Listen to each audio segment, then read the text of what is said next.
Ang masakit lang sa akin is that now that they need desperately the help of the manpower of other countries, and in a jiffy, they are given the necessary traveling documents. Tapos, to our disadvantage, really. Because it's -1, -2, -3, depending on ilan. Ang problema, sabi ko, we'll have to look into this again. It has to be this week, maybe 2 days from now. We'll have to meet again and consult legal, si Secretary Guevara, whether or not it would be legal for us to just stop the migration of health workers simply because they are being taken in a place where there is so much kawawa yung Filipino eh. So, sabi ko, mapag-usapan natin yan. So it has to be tackled by so that make it clear we are don't cut this particular portion because it's very important. It's a more valid reason to stop a doctor or a nurse than the previous one, which said that we will be deprived of workers. Walang ano yun, walang masyadong, no leg to stand on actually. But this one, if I send you to a war front, the enemy is the COVID, the microbes, parang maawa ako. Please do not misunderstand me. I am making it clear now. I do not want you to go there and come back in a coffin. That's my only argument, if you may, because you are Filipinos at mahal ko ang mga buhay ng kababayan ko. The COVID is here to stay. The vaccine prevents the entry of the microbes into the body because they are attacked by the vaccines that were given by us. It's the same germ, weakened one, but our body is now attuned. Alam na niya na kalaban ito. Ang problema kasi nitong COVID na ito, pagpasok sa katawan, hindi alam ng antibodies. So it was really a very virulent one na overtaken yung ating defenses. Now, itong vaccine, pag nabigyan ka bakuna tayong lahat, kaya maliit pa, hindi na sila makapasok because once they attempt to infect you, ang antibodies, makilala na niya na kalaban ito. So, yun. That's the vaccine. So, now, that is how dangerous it is for itong ating mga health workers. Then again, we go back to that we cannot be forever like this. I have to, you'll just have to pound on your goddamn brain. Maghanap tayo ng paraan ko paano talaga to. Whether we transport people or workers in buses provided by companies, sanitized, and wearing masks, importante po, whether or not there is really a medication or a medicine for COVID, it is still here. trying to, naghihintay lang yan kung sinong masakyan yan. So, importante talaga, wear masks. Ang batas is really to enforce it. Now, you have the police, but there is not much really in the provinces. So, it's going to be, whether they like it or not, the armed forces must come in to help enforce a measure that is intended to protect the people and prevent the spread of COVID any further. Now, sa Zamboanga, Cagayan, ngayon lang pumutok. That's a problem because before, narinig ko na, I do not want to quarrel with the mayors, but they took the warnings nonchalant. Now, one contamination to the other, ngayon pumutok na. So, that's a problem. Now, you see, you've heard that there are still thousands to worry about of returning Filipinos to our country. Now, itong isa is whether we can stop them from going out. Na i-reverse mo yan, the problem now is itong mga Pilipinong pabalik, hindi tinatanggap ng local governments. Now, it will boil down to the power of the President to promulgate rules and regulations to protect public health, which is actually an exercise of the police power of the state, as against the Bill of Rights. Because some workers coming from the outside are not welcome. Simply, they are not being accepted by the local governments. So mahirap ito. This is a constitutional issue. I'd like to address myself to the local executives. It is your duty to help and protect your constituents. I have no quarrel. Now you want the contagion stop right there at the doorstep.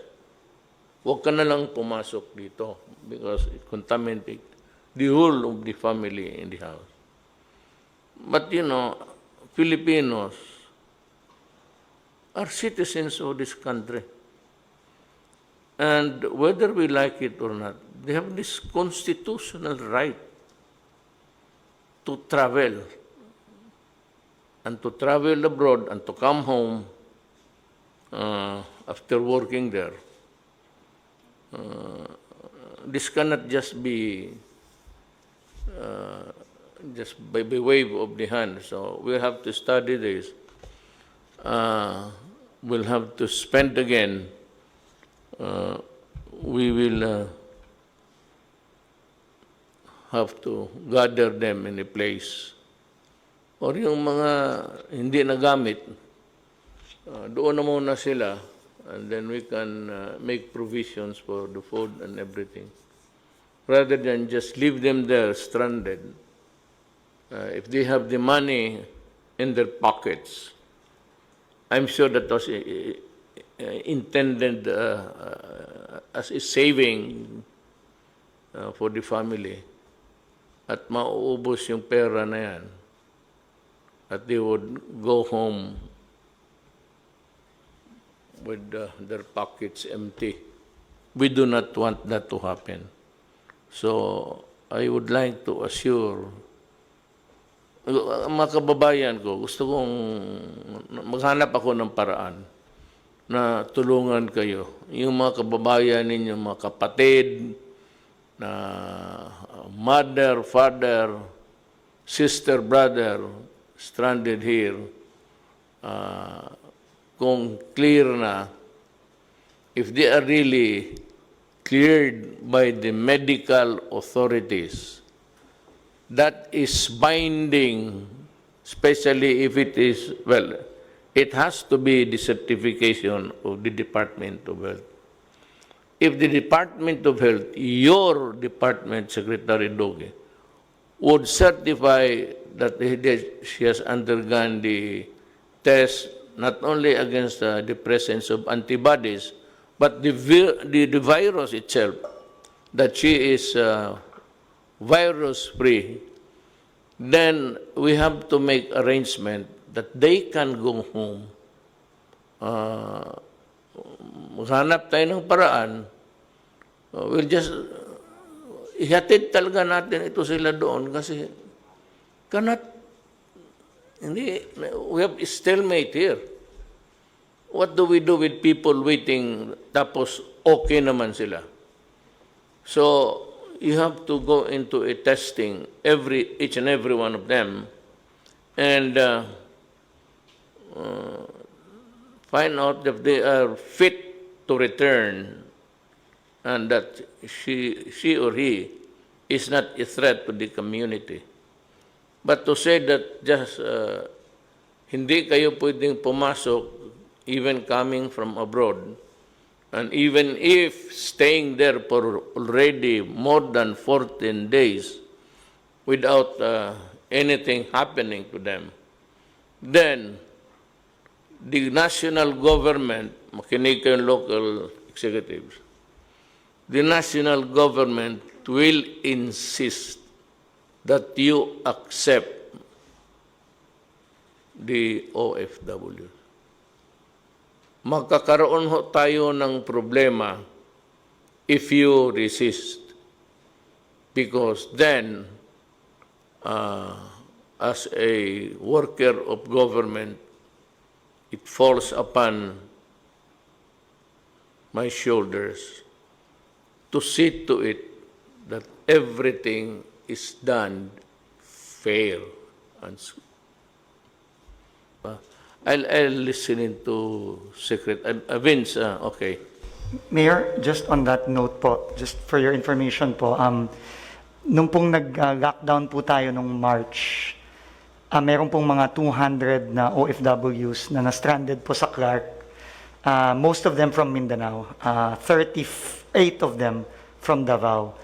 And we took care of them po, we housed them in a hotel for about a month and a half now. And I'm happy to report po, through the help of the Department of Transportation and the National Task Force, today po, the 38 Davao residents already went home to Davao today. Sir, actually, sir, we have prepared for the OFWs for their return. In fact, they're being fed by OWA. The hotel accommodations is being paid by OWA and also by the manning companies. So they are well taken care of, sir. Then we will give you a presentation by Mr. Vince Dison on how we will immediately swab we organize a micro swabbing areas so that all the OFWs will be swabbed immediately so that they can go home. After they were tested negative, maybe after 3 days or 4 days, they can go home already with the certification of the Bureau of Quarantine that they are COVID-free. Yes, I think that there's no valid reason really to delay the return. Yes, sir.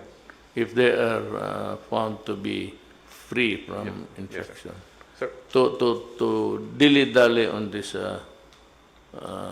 it's to me a cruel thing, and it is not good for. I'm happy that you have an unahan and you were step ahead. Yes, sir. And I said you're prepared.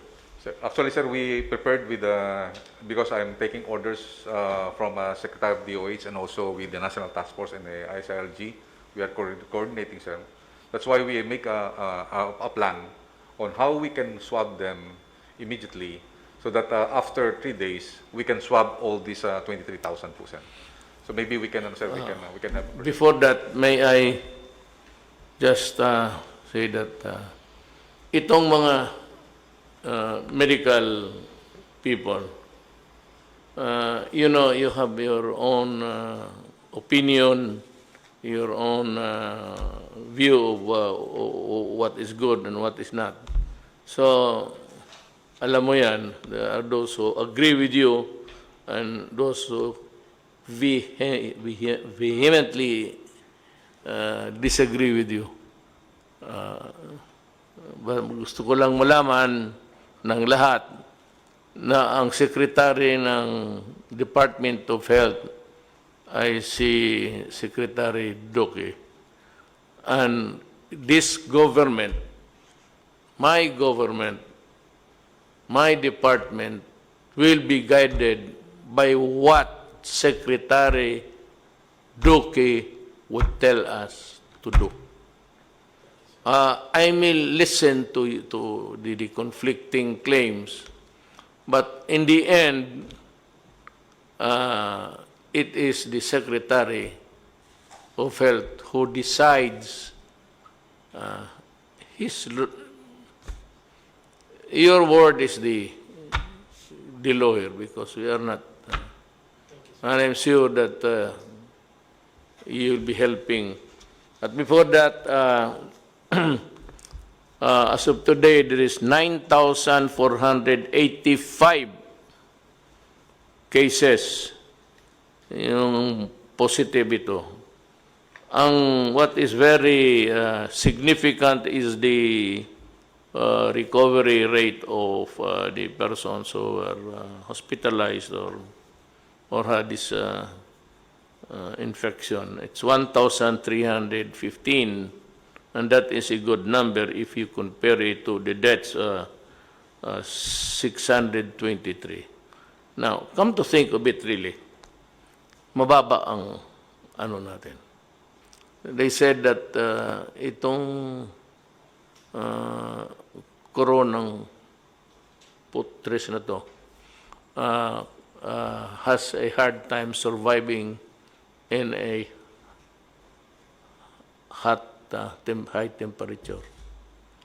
So pagka ganon, maybe that explains the reason why na hindi naman masyado marami. Look,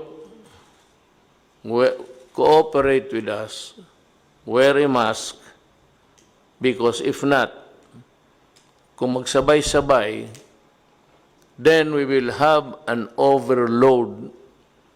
Now, do not tell me later on na hindi tayo nag-prepare, because we have so many hospitals.